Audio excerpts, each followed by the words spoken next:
I think we can officially say our official draft expert. That is Mike Mayock. Mike, thank you for joining us for the wrap-up. My pleasure, guys.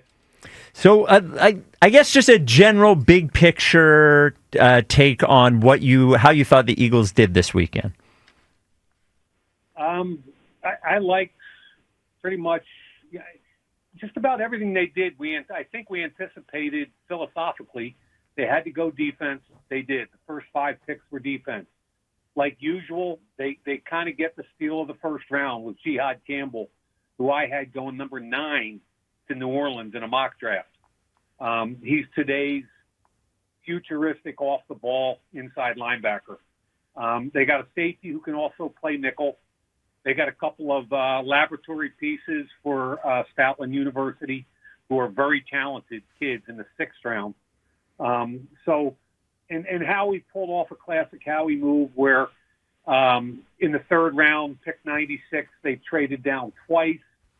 They went from 96 to 111. That's what, 15, 16 places. Effectively half of 1 round is what they traded down, and it netted them 3 extra draft picks, 2 this year and 1 next year. So I thought it was a typical high-level Eagles draft. You mentioned Jihad Campbell as an off-ball linebacker. There's been some conversation about his future, whether it's at edge or whether it is at linebacker. What do you see from him moving forward?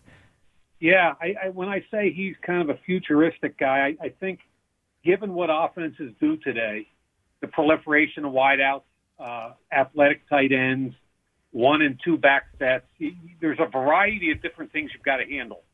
And there are just so many different sub-defenses you can have. When you get interchangeable pieces that can do more than one thing, there's true value attached to that.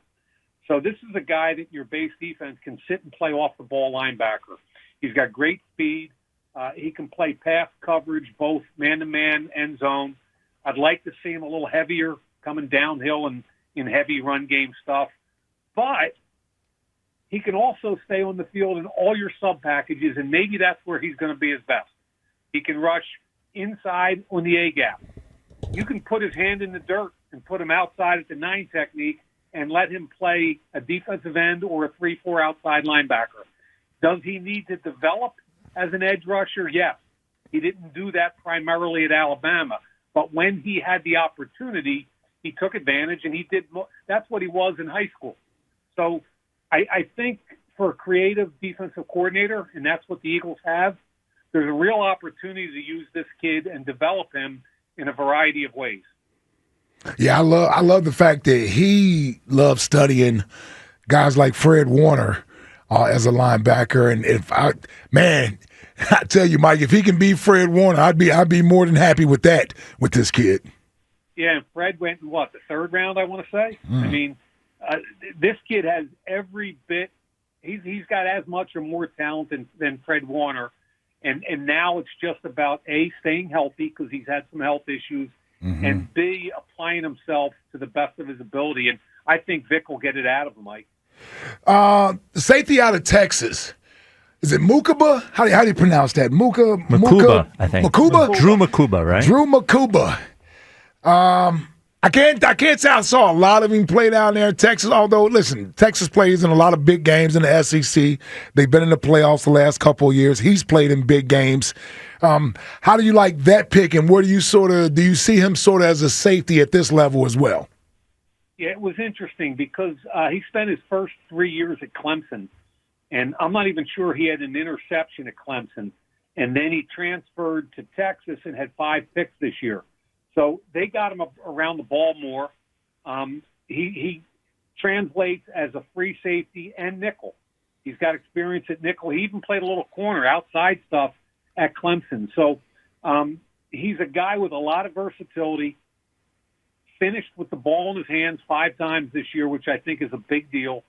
I think when the Eagles go to camp, they'll line up with Blankenship and probably Sidney Brown at strong safety, but this Makuba kid ought to push both those guys.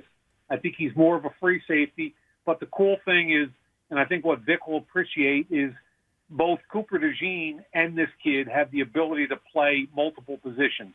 Makuba can play free safety and nickel. I think Cooper DeJean could play all 5 positions back there at a fairly high level. Mike Mayock with us now. Mike, the quarterback factory struck again. The Eagles took Kyle McCord, one of my favorites in the 6th round. What did you think of McCord?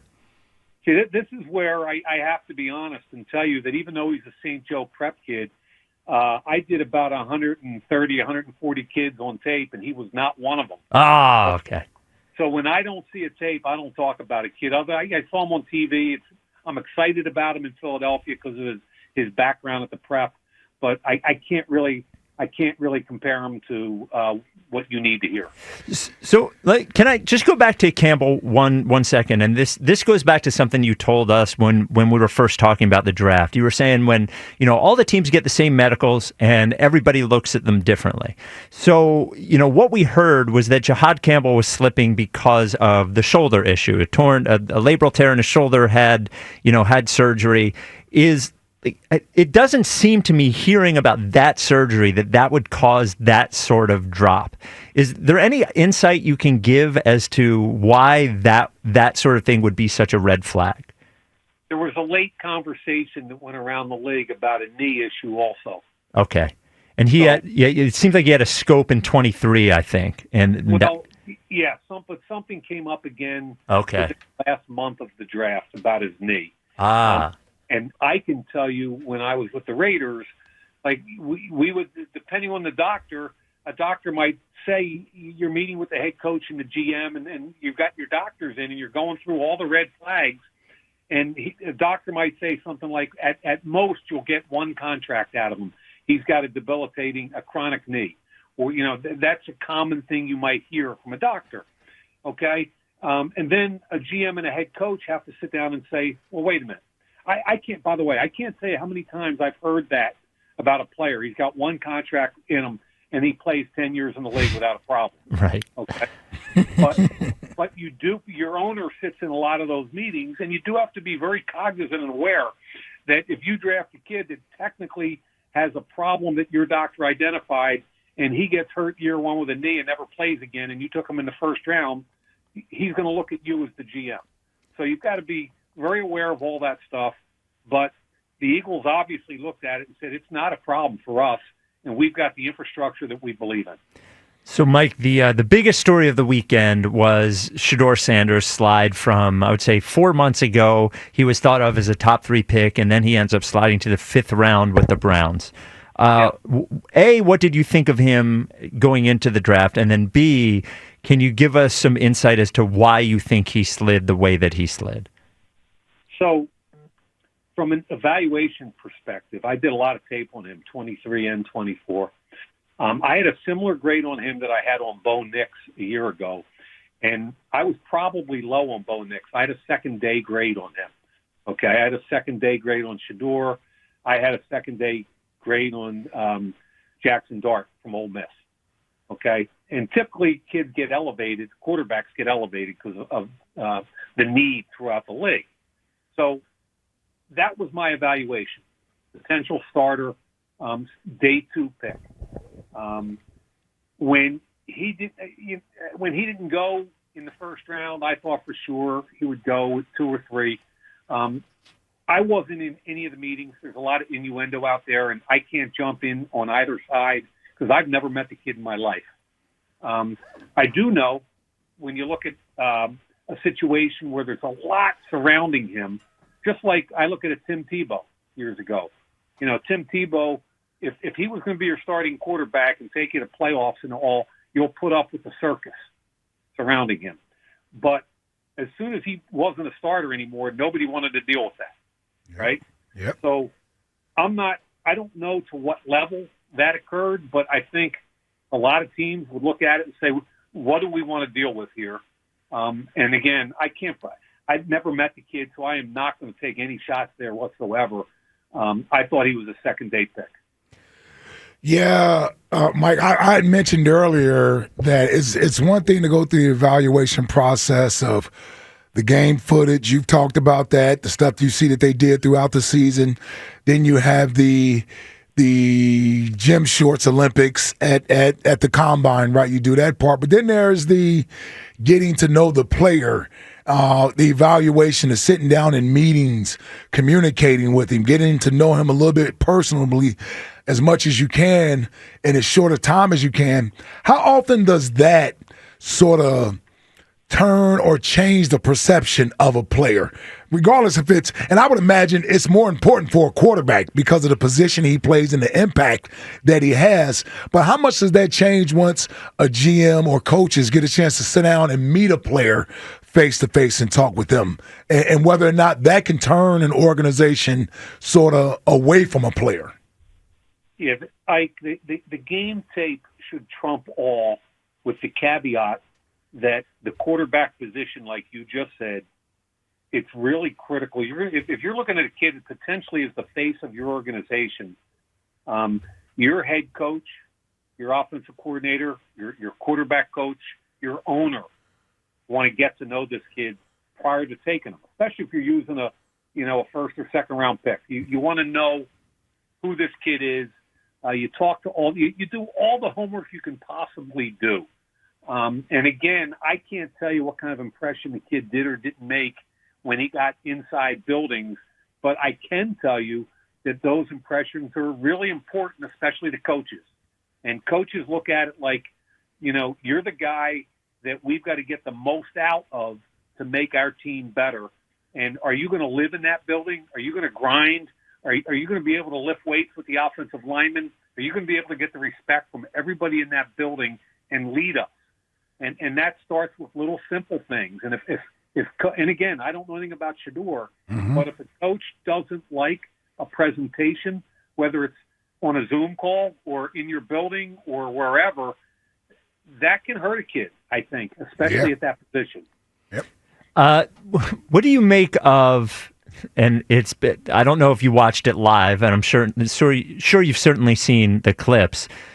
Mel Kiper Jr.'s sort of reaction to his slide was something that I've never seen on television. I've never seen anything like before. it before, Mike. I swear I've never seen anything like Mel this weekend. I've never seen it, and I watch the draft every year. And Mel has had his moments over the years. I've been watching the draft since the early '90s, so Mel has been around for a long time. I remember the Vince Tobin stuff. I remember all that stuff. I thought this weekend, Mike, my goodness, he was in his personal feelings over this Shedeur Sanders thing. So you guys know my background, and I did the NFL Network version of that 20 years almost.